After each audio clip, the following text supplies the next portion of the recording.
नमस्कार दोस्तों, हमारे YouTube चैनल में आपका स्वागत है। इस वीडियो में हम बात करेंगे एएसएम लिस्ट के बारे में। आज कई कंपनियों को एएसएम लिस्ट में डाला गया है। वहीं ढेर सारी कंपनियों के सर्किट लिमिट भी चेंज किए गए हैं। इसमें एमटीएनएल भी शामिल है। तो और कौन सी कंपनियां हैं और एमटीएनएल की सर्किट लिमिट अब कितना कर दी गई है, इन सारी चीज़ों पर चर्चा शुरू करने से पहले मैं कहना चाहूँगा कि अगर आपने हमारे चैनल को सब्सक्राइब नहीं किया है तो कृपया सब्सक्राइब कर लें और बेल आइकन भी। तो सबसे पहले बात करेंगे एएसएम के शॉर्ट टर्म लिस्ट के बारे में। 24 जुलाई को यह लिस्ट लागू मानी जाएगी। इसमें 5 कंपनियों को शामिल किया गया है। Anuroop packaging, colour chips new media limited और Fermenta biotech limited, Madhav infra projects limited और ओशियनिक फूड्स लिमिटेड। इसके अलावा अगर हम बात करें किन कंपनियों को बाहर किया गया है, तो 11 कंपनियां ऐसी हैं जो एएसएम के शॉर्ट टर्म लिस्ट से बाहर हुई हैं। Ecoplast limited, ECS Biztech limited, garment Mantra lifestyle limited, Marcolines, Pivent technology limited, Mohit paper mills limited, north eastern carrying corporation limited, Parshwanath corporation limited, PNB gilts limited और Sadhana nitrochem limited, Sharma state India hospitals and medical research limited और टीटा गब्रेल system limited. इसको भी ASM के short term list से बाहर किया गया है। वहीं एएसएम के लॉन्ग टर्म लिस्ट में 5 कंपनियों को शामिल किया गया है। Solar technology limited, Gujarat raffia industry limited, Leboard finance limited, Pankaj polymers limited और राधे डेवलपर्स लिमिटेड, ये कंपनियां इसमें शामिल हैं। जबकि इसमें से 4 कंपनियों को बाहर किया गया है। Asian petro products and exports limited, flexi tough ventures international limited, IEC education limited और मुक्त pipes limited.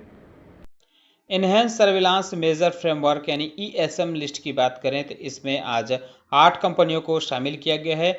Aska credit capital, Asian petro products and export limited जो एएसएम की लॉन्ग टर्म लिस्ट से निकालकर यहाँ डाली गई है।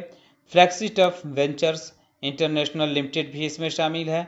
IEC education limited, Mukat pipes limited, north eastern carrying corporation limited, Sharma state India hospitals and medical research limited, Vapi enterprises limited. एक company ऐसी है जिसको हायर स्टेज में मूव किया गया है, आशुतोष पेपर मिल्स लिमिटेड। इसको हायर स्टेज में डाला गया है ईएसएम लिस्ट में।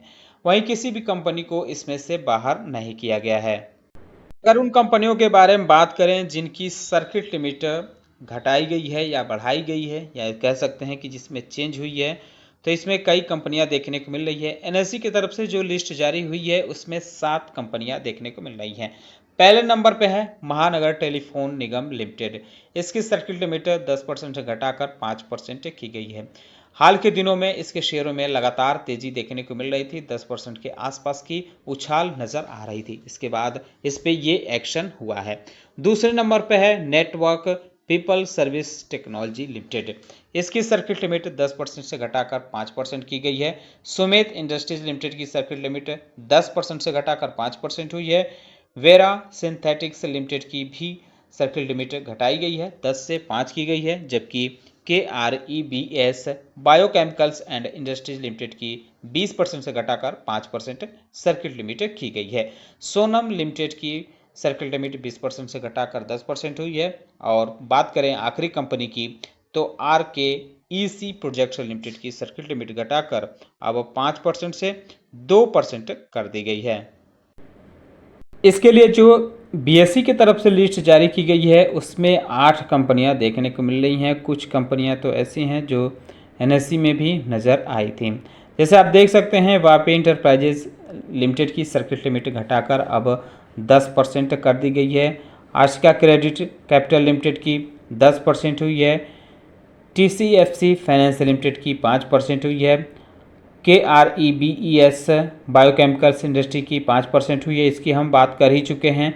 श्री रामकृष्णा मिल्स कोयम्बटूर लिमिटेड की 5% हुई है।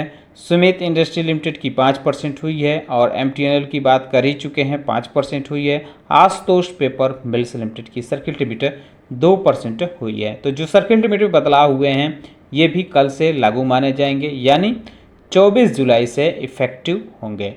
तो दोस्तों उम्मीद करता हूं कि आपको हमारा वीडियो पसंद आया होगा। कैसा लगा बताना न भूलें। साथ ही साथ हमारे चैनल को सब्सक्राइब कर लें, बेल आइकन दबा लें। और वीडियो देखने के लिए बहुत बहुत धन्यवाद।